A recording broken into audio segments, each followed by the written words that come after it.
தாய போல ஒரு தெய்வம் இல்லங்க, கட்டி பூடிச்சுக்கின்னு போனாங்க தண்ணி உள்ளங்க.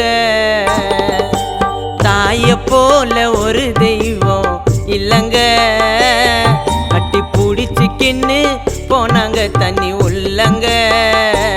மனசு வலிக்குது செய்தி கேட்டதும், கண்ணு கலங்குது அம்மாவை பார்த்ததும். தாயோட பாசம் இப்பவாச்சு புரிய வேணுங்க, ஆத்மா சாந்தி அடைனுங்க.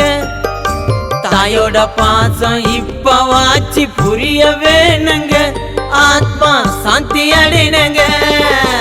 தாய போல ஒரு தெய்வம்